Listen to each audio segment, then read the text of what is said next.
What's going on, everybody? Zack Rosenblatt here for the No Huddle Show Quarantine Edition. I'm here with Kaye. We're both holed up in our homes. I haven't been able to leave for very much, like you all. It's a crazy time right now, but the NFL is sort of back. They're going on according to plan. We're going to be able to cover free agency this week. It's not really what I expected. I don't know about you, Mike. How did you feel going into this? Did I think we were going to have to deal with coronavirus? Is that what you're asking? Did you know about? I mean, I clearly didn't because I traveled to the UK a little over a week ago. But yeah, I don't think I expected free agency to start on time. The NFL pretty much announced today that it will. The CBA also passed. It was almost 50-50 on votes. But did you coming into it, especially with everything that's happened over the last 4 days?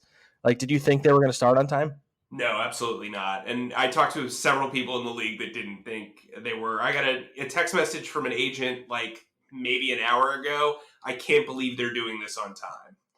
There's the point of, safety, but then there's also the point of optics. You know what I mean? Yeah. There are people dying. There are people that are very sick who are being quarantined, and we're talking about guys getting $30 million over 3 years. You know what I mean? So it's one of those things where I think it's delicate no matter what, but you and I talked off the air. I mean, it could get worse before it gets better, and so there is no real, true, good timeline for this to happen. The league still needs to happen. The season still needs to happen. They still need to hit their marks in September. Maybe the draft can move, but free agency, I think from a fan standpoint, a lot of people are looking forward to this because there's not much going on otherwise. Yeah, I think that I have a feeling the NFL made this decision because of that point that, the idea of pushing it back 2 weeks, which I was in favor of. In 2 weeks, it might be worse. I'm not an expert on the coronavirus. I do know Italy's going through quite a bit of stuff right now. I think they're on day 10 or 14 or something like that. And we haven't reached that, obviously, in the U.S. So, it's very possible it only gets worse before it gets better. And if it gets worse in 2 weeks, then that obviously is not a good time to conduct free agency. And then all of a sudden, you're pushing back the league year. And, like you said, they kind of have to start at the very beginning of September or whatever the date is. So I have a feeling that's part of it. It still feels weird. This is our job. We're going to cover the free agency. We both enjoy doing it. But it still feels weird to be talking about this stuff when there's just so much craziness going on. Every hour you look and there's a new update about something crazy. So it's crazy. We hope everybody's staying safe out there and keeping their social distance from everybody else. But we're going to cover free agency just like it's a regular free agency because that's what the NFL is treating it as. But yeah, the NFL draft I think is going to be the interesting thing because what was it? The CDC just came out with an announcement, right? What was it? You can't have 50 people in a gathering or what? But they're recommending it. They're not. Yeah. They're not saying that it can't happen, but they are strongly recommending it. And the draft is in about 6.5 weeks, or a little over 6 weeks, I believe. And so math is not my strong suit. But I get it. I would push it back. The draft. Yeah, I would push it back, but I also go into it thinking, you know what? If we're putting these kids at a disadvantage and we want to stick to our guns, let's just do a digital studio draft where ESPN and NFL Network are basically our narrators through this whole draft process. I know some people really dig players going up and hugging Goodell and doing all that stuff. This isn't pro wrestling. I don't think you need an audience for this. I don't think you need the reaction. I also don't think you really need the glitz and glamour of it all. This is about hardcore draft fans. Most people, if they're watching beyond the first round of the draft, they're not focusing on, Flipper the Dolphin making the fifth round pick for the Dolphins. You know what I mean? So I would push it back out of the benefit for the kids and maybe the teams in the scouting process, because there are kids with injuries, there are kids with character issues that need to attest for those concerns. But otherwise, if you're going to keep it as normal, do a studio show. It's fine.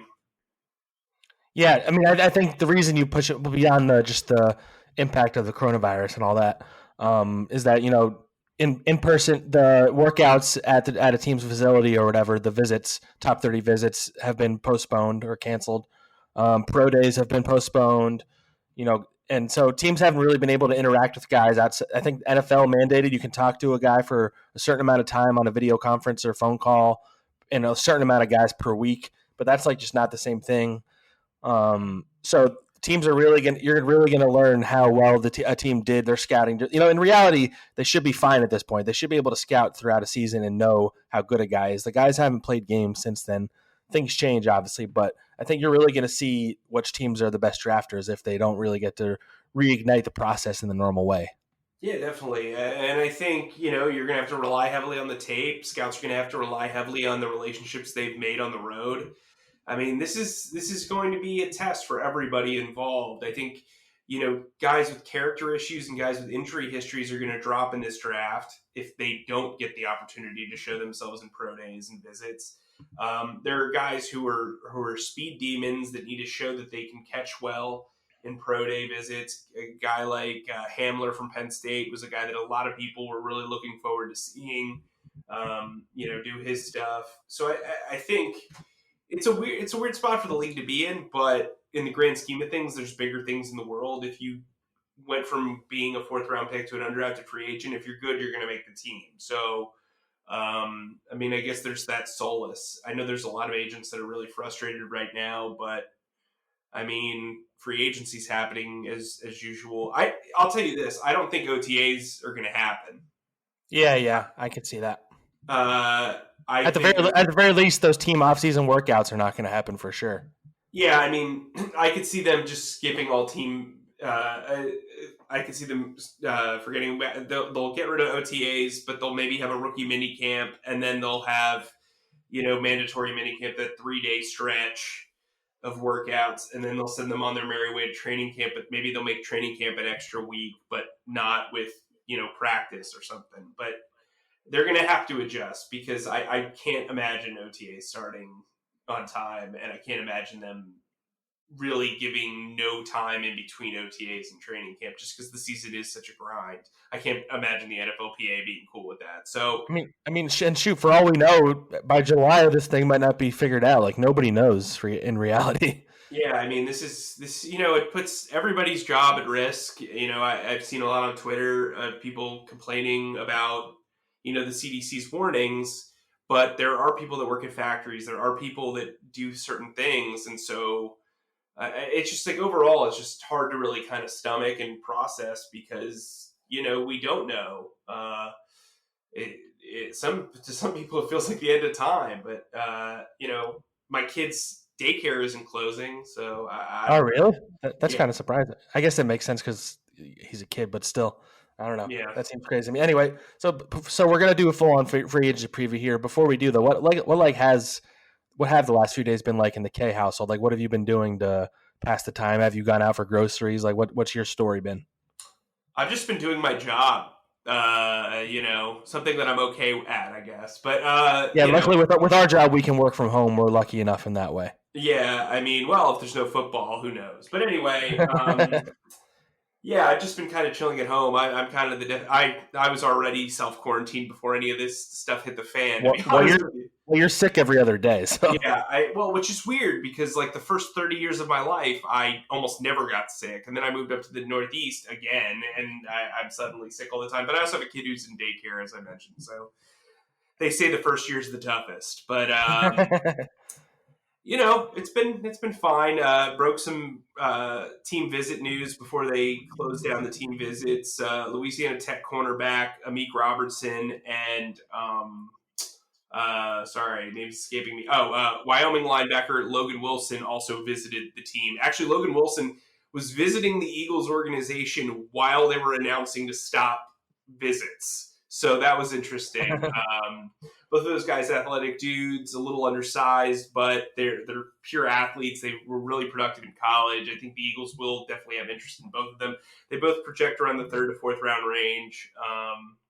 And I've just been making calls about free agency, about stories, a lot of which have fallen through due to the coronavirus. So it's been an up and down sort of week, I guess. Yeah.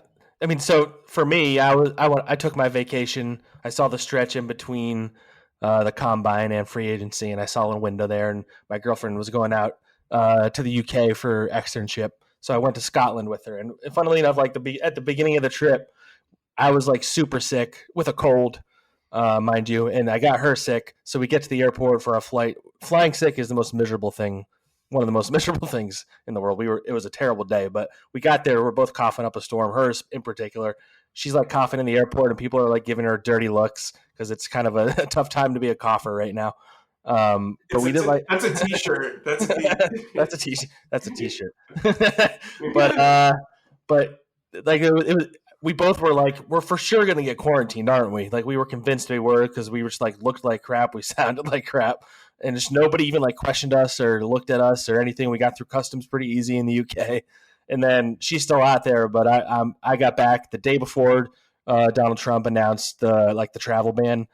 It turns out like I think U.S. citizens are fine coming back anyway, but like there was a moment there where everybody I knew was like, "Man, you got it just under the wire," and it was just like just the craziness of me traveling like right when this all hit is just crazy. And I mean, she's out there for her externship and she's being told to go home early, as you can imagine. So it's just been wild. But you know, the last few days just been buckling down. And I went to Trader Joe's yesterday, and it kind of blew my mind how like empty everything was in there. Like I've never seen anything like it. There was nothing in the frozen section. It's like going through a hurricane. That's the only thing that I can compare. I guess you lived in Florida. I never experienced anything like that in my life. So yeah.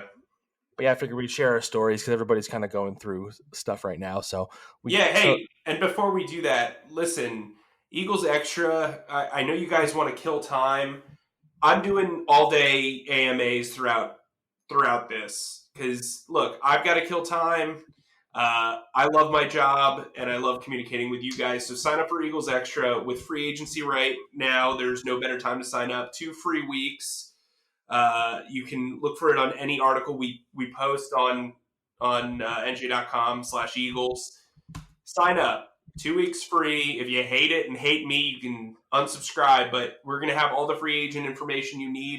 We'll have news before it hits Twitter. We'll get all my scoops on there. And, you know, come and ask me questions. There's no limit. If you need to kill time or you're bored, hit me up. Hit him up, guys. Bother him as much as you possibly can. It's something I enjoy doing too. Yeah, so that I don't bother Zack. That's kind of his. Yes, that's why he was quiet. Yeah, text Mike so he doesn't text me. This is what I want you guys to do.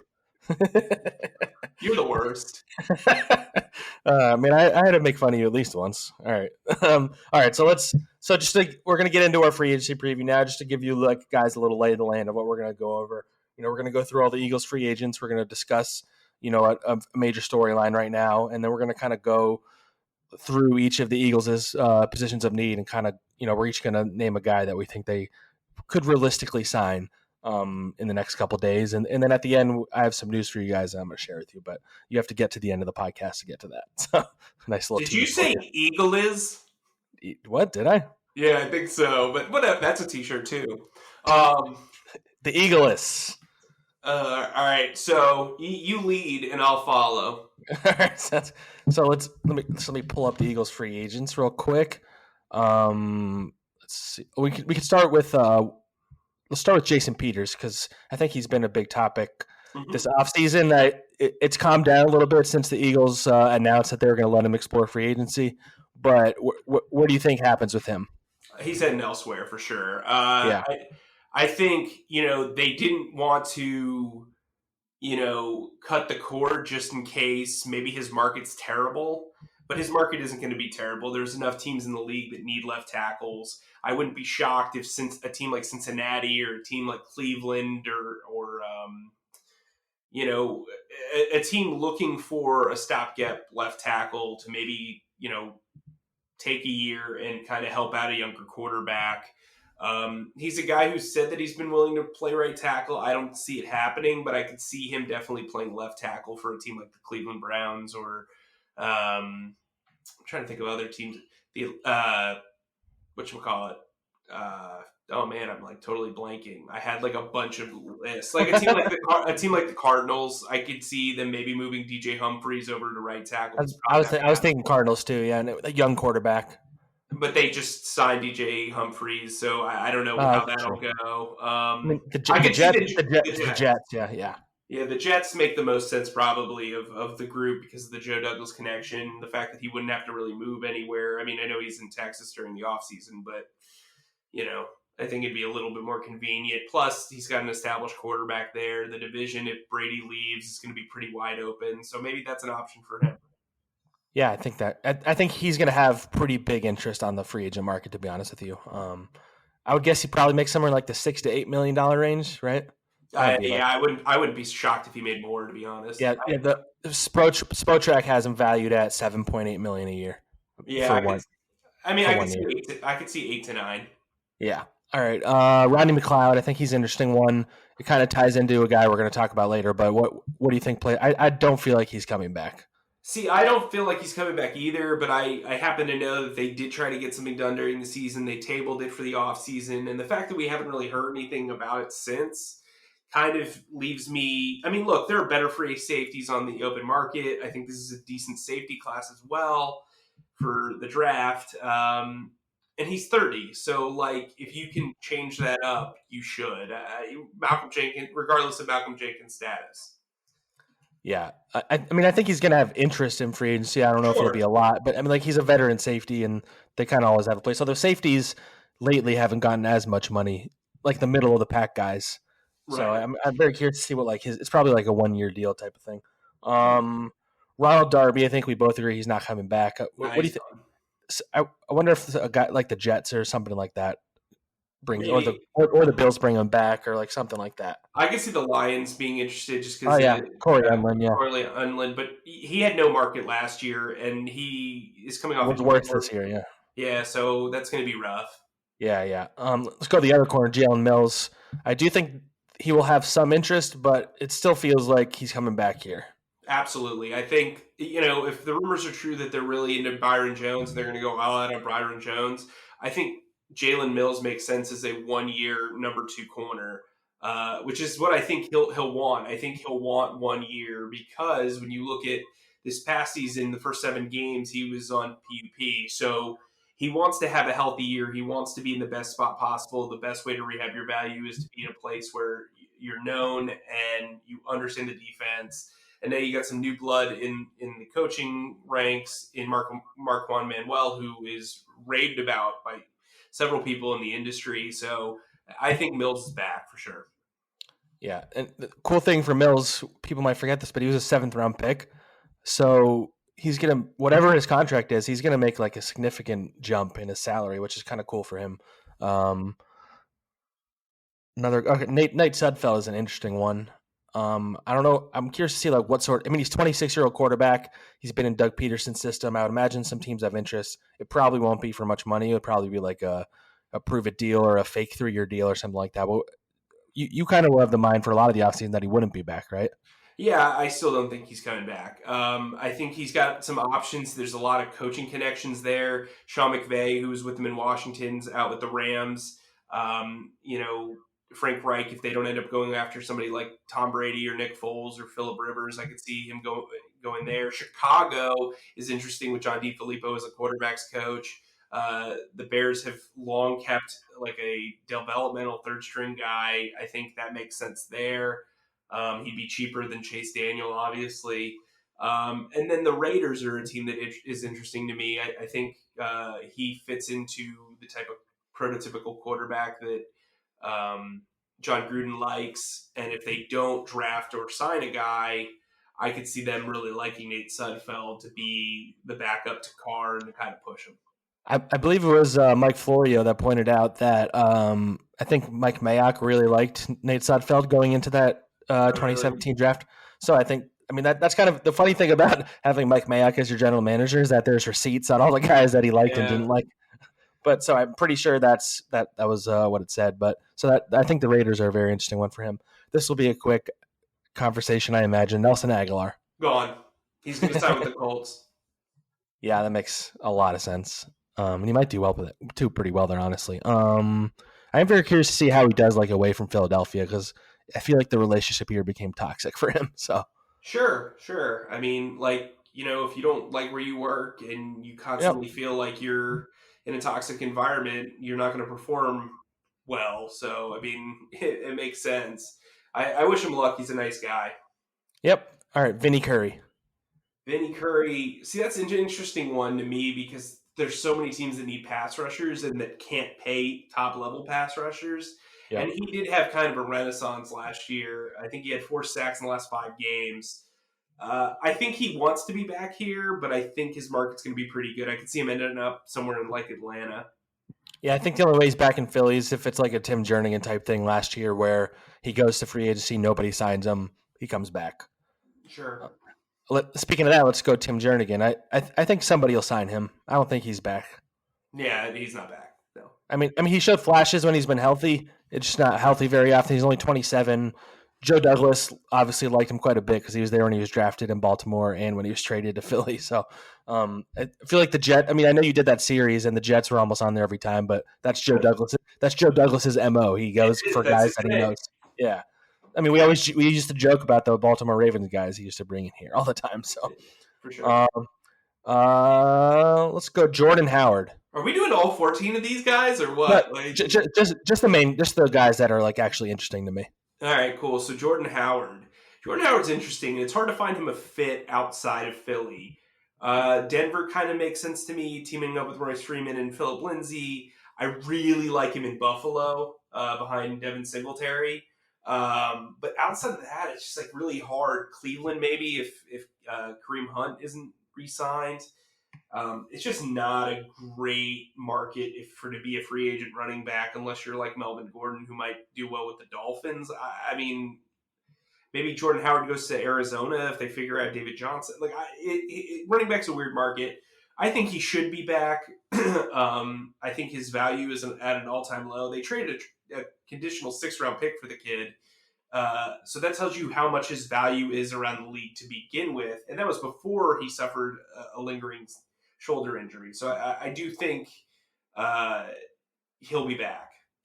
Yeah, I feel like as long as the shoulder thing doesn't linger, it almost is like that was a blessing in disguise for the Eagles. So I think he's just a perfect complement for Miles Sanders, even if it's on a 1-year deal. And I think that's all the major guys. On a minor level, do you think they bring back Hassan Ridgeway? I know they kind of liked him. Yeah, I do, but I also think they're going to spend on the defensive tackle position in free agency. I think there's some guys out there that make a lot of sense for them. As like a third guy. All right, before we go into like who we think they could go after, let's talk Malcolm Jenkins real quick. How do you see that playing out? Because there's been no rumblings even of them even approaching him about a new contract. I wonder if he's going to wait to see like what some of these guys get in free agency.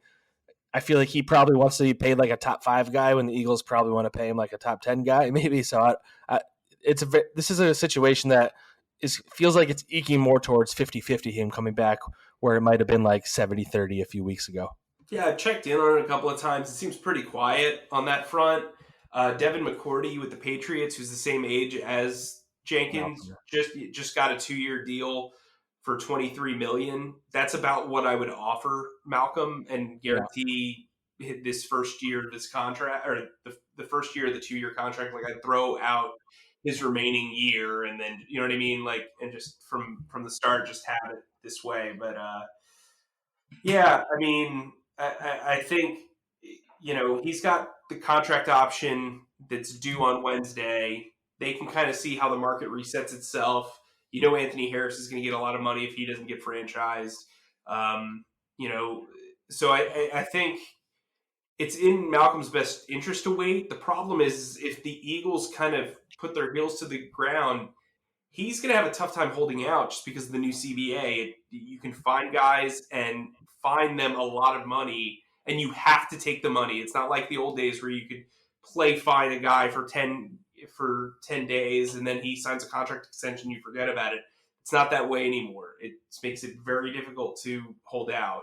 So Malcolm could get traded. I mean, I think at this point, if you're not willing to pay him $12 million a year, you probably should trade him and maybe see if you can get a good player on defense or offense for him. Yeah, and I think the interesting thing is that I think this safety free agent class is quite deep, honestly. So yeah. If there are guys, there are guys that kind of have like the Malcolm type where they can play a bunch of positions. And, if there's somebody in free agency that's younger than him that they really like, maybe maybe they want to see how much money a guy like that's going to make if they can get him for less than what Malcolm wants, kind of thing. It's going to be interesting because the Eagles really don't typically invest all that much in the safety position. Right. I guess they signed Rodney McLeod a few years ago, but his contract wasn't like huge or anything. Right. They're not going to break the bank for it. Yeah. All right. Let's transition and we're going to go position by position, like what in terms of their needs, and we'll both throw a guy that we think is a realistic guy that they might sign in the next couple of days. They're obviously not going to sign all these guys because they're going to devote some of the assets in the draft. But you want to start on offense or defense? Let's start on offense because there's basically one. All right. I guess we can start at wide receiver. So I'm going to go to G Sharp from the Tennessee Titans. He's a guy who can play inside, outside, really good route runner, very dependable hands. He'd probably be the fourth or third guy here. He'd be a guy to rotate at the X spot. He'd rotate at the Z spot. He could rotate in the slot. He'd be kind of a jack of all trades, but he can get open and he's got dependable hands. And those are two things that the Eagles wide receivers didn't have last year. Yeah, I'm gonna go with the guy that they were rumored to be interested in earlier this offseason. I'll say Demarcus Robinson. I feel like a guy like Prashad Perriman, just because of how many receivers are in this free agency class, is pretty low. He's probably going to get paid more than the Eagles should pay a guy like that. So I think you can get Demarcus Robinson. He can be your third or fourth receiver, and then you use your first round pick on one of the many receivers that are worthy of a first round pick. I think that's smart. He'd also be kind of like a fourth guy. Yeah. What do you think about backup quarterback? I think it's Case Keenum or bust. And what I mean by that is if you can sign him, awesome. If not, you're probably re-signing Nate Sudfeld and drafting a kid probably early on day 3. I like Anthony Gordon from Washington State like a lot. I think he. You also liked Mustache Minshew last year, so you're a big Wazoo guy. Yeah, apparently. Big Wazoo guy. Didn't see Dillard coming though, so I don't know. Whatever. They have 3 picks in the 4th round, 2 picks in the 5th round, I believe. So they can afford to draft the developmental guy. Carson's old enough now; he doesn't need.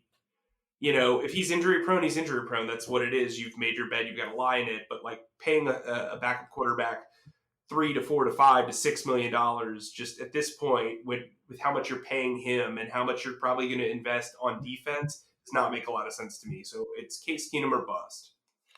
I think Case Keenum is the most logical guy there. I am intrigued at the idea of Joe Flacco if he gets released. I am too. The problem that I have with that, and I was actually going to bring this up to you, he had such a difficult time, being the mentor to Lamar Jackson and Drew Lock, that to me, I don't know if I like that. Plus, Rich Scangarello was with him in Denver, and he didn't play very well. So, I don't know if that's a good fit either. Another guy to watch if they do bring back Sudfeld and want to bring somebody to push him, Brandon Allen, who was with them last year, started some games out of nowhere. Just because he had a background with a similar offense to Scangarello's, just because the Shanahan offense and the McVay offenses being similar. He could be a guy that could be competition if he doesn't get a restricted tender, but that's probably far down the road. Yeah, I would even be okay with doing something like you bring back Josh McCown and you sign a guy like Brandon Allen. Yeah. I think McCown is a possibility still if he doesn't retire. All right. They're probably not going to go after offensive linemen, I would think, unless it's like a veteran guy that's still hanging around a month from now. Right? Yeah, a guy like Kelvin Beachum, who's been the left tackle for the Jets and the Jaguars and the Steelers, he's getting up there in age. He's probably not best fit to be a starter at this point in his career. A guy like Cordy Glenn could be interesting if he's willing to be a swing tackle. But other than that, I don't know if it makes a lot of sense. In my latest mock draft, I had them taking Sadiq Charles from LSU in the 3rd round. I do think they will address the tackle situation. I do think they'll address the center situation. They've got to kind of build pieces. You can't count on Jordan Mailata. You can't count on Matt Pryor. You can't just blankly stare at Andre Dillard and say he's going to be the answer. You've got to put 2 new guys in that room. All right, let's go to defense. Let's start at corner, which is the big one. Byron Jones. It's Byron Jones or bust on defense. That's the guy. Bradley Roby just signed a new deal with the Texans. He would have been the backup plan for my money. I don't think Bradbury's as good as a lot of people think he is. Uh, Corner is a spot they really gotta nail. And if they don't get Byron Jones, they're probably gonna have to trade for Darius Slay. I know there are people in the fan base that are kind of split on both ends on that one, but for me, it's Byron Jones, a drop off, and then trading a third round pick and maybe a player for Slay. Yeah, just for the sake of saying someone different, because I would have probably said Byron Jones too. If I like the idea of Prince Amukamara as like a second corner. If for some reason they don't bring back Jalen Mills or something like that. Yeah, that's my guy. He's a perfect locker room fit. Really smart. Can play any scheme. That's a good suggestion. I agree. I think if my thought process was if they don't get Byron Jones, you pair Bradley Roby with Prince Amukamara, so you're getting two good starters. You just don't have the one great one. And I'm interested in Amukamara. I think that makes a lot of sense. It's a good call. Thank you so much. Hey, All right. I know what you didn't finish. No, I mean, there's nothing. I got nothing. I don't have anything. All right, we'll go to safety. I'll go first on this one. This is a guy that he might make it more sense even if Jenkins isn't there, but I'm intrigued by him. Vonn Bell on the Saints. I haven't really heard much about him. He's only 25, so he kind of fits what Howie Roseman likes going after. He's not going to be as expensive as these other guys, and he's kind of like Malcolm in the sense that he can kind of line up at a bunch of different. He's not as good, obviously, but I mean he's a solid player. He's young, and he's the kind of guy that they should be going after in free agency, I think. See, I'm going to go with your old boy, Will Parks, Arizona alum. Huge fan. Philly Will. Philly Will. Yeah, he's from Philly.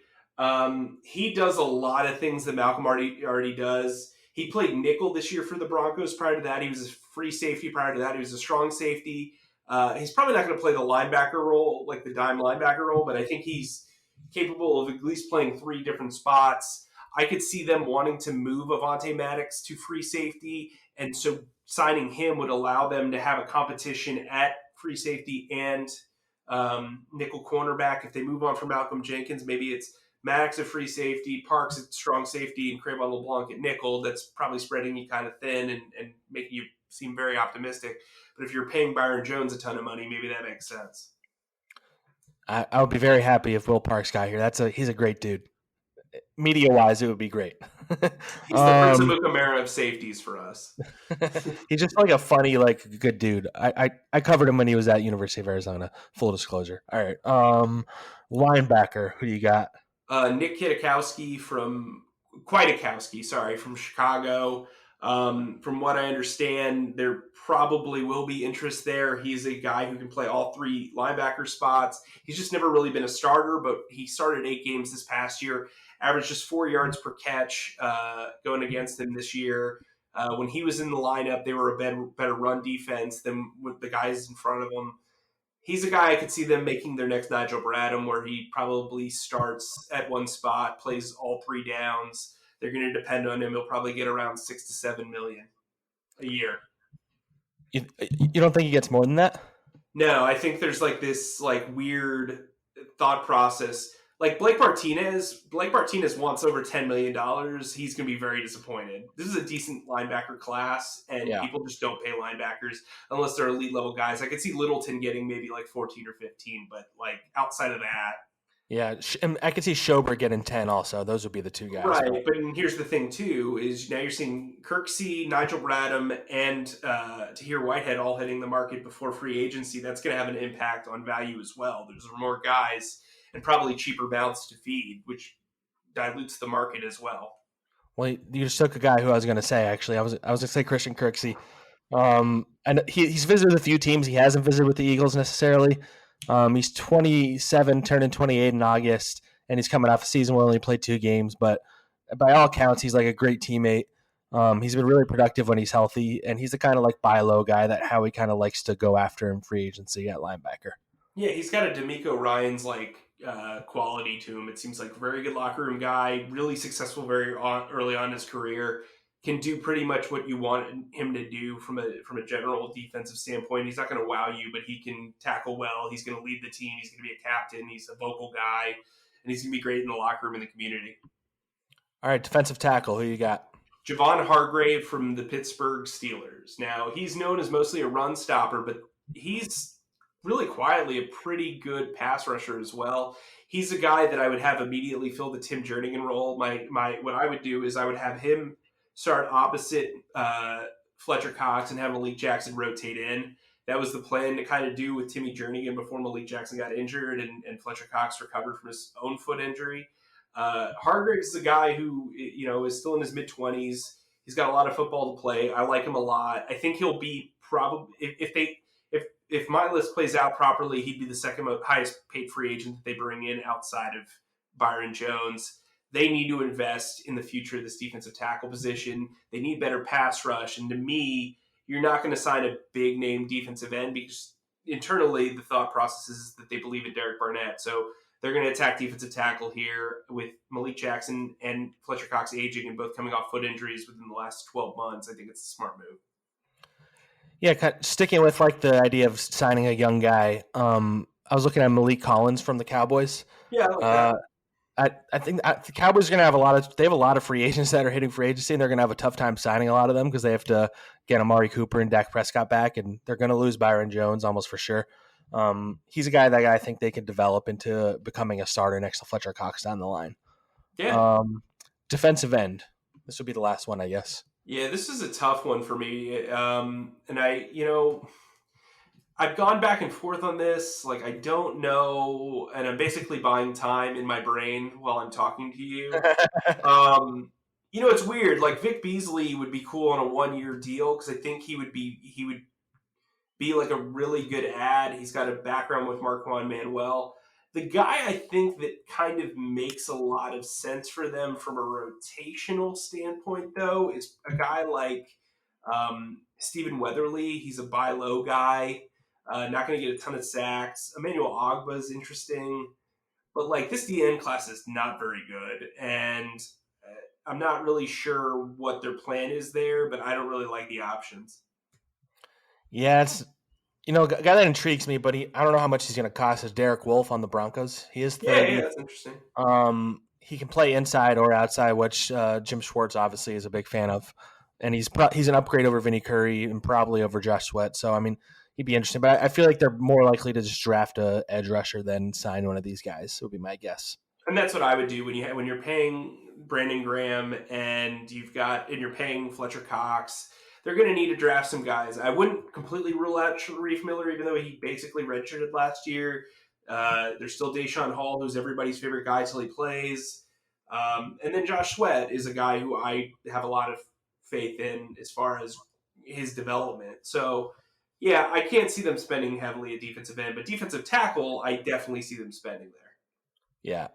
All right. Anything else you want to say about free agency before we wrap up? Howie's going to make at least 2 big trades. He does it almost every year. I was going to say nobody's really talked about like the trade thing because we've all been so focused on like Byron Jones. But I was thinking about that today. I feel like we're sleeping on the idea of him even trading for like a wide receiver or something like that.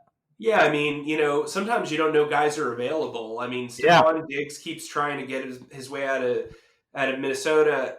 A guy that I'm kind of interested in is Curtis Samuel for the Carolina Panthers. He's kind of interesting to me. I haven't really put it out there. I wanted to kind of save it for the podcast so I could kind of talk it out in my own brain and talk to you about it. And I mean, look, that coaching staff is making some very weird moves. Matt Rule, you've got to follow his rule, and apparently it's making terrible trades. That Okong. I saw that there's like rumors about them shopping Christian McCaffrey or like being open to it or something. That's insane. That is insane. I'm sorry, I don't mean to insult anybody, but that's I mean, they did just trade Turner, who's maybe my favorite player in his entire draft class. So, and he's like a 5-time Pro Bowler. That was a weird trade.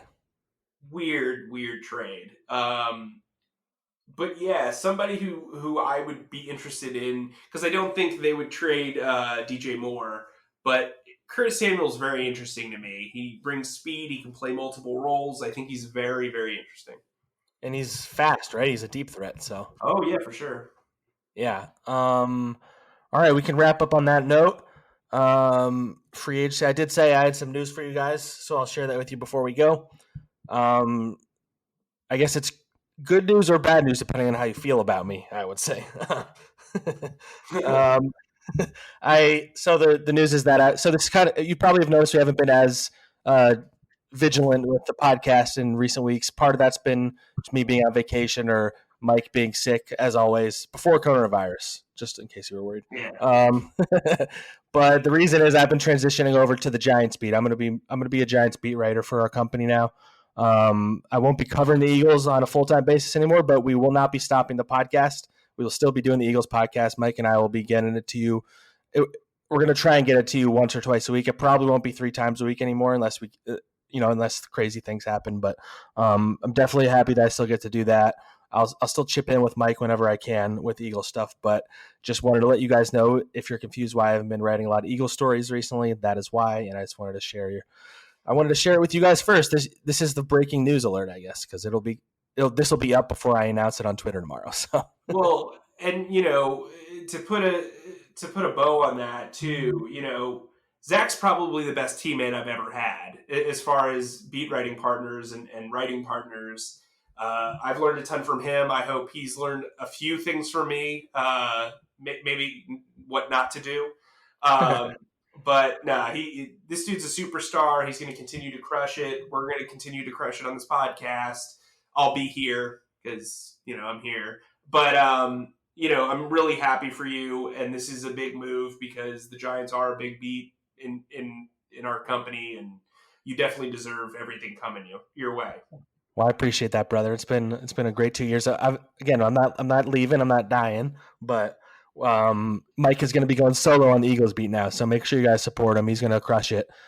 He's been breaking some stuff already this offseason. So make sure you're following him and sign up for the Eagles extra text message server. I'll still jump in there whenever I can, every now and then. That'll be mostly Mike, but I'll still be contributing.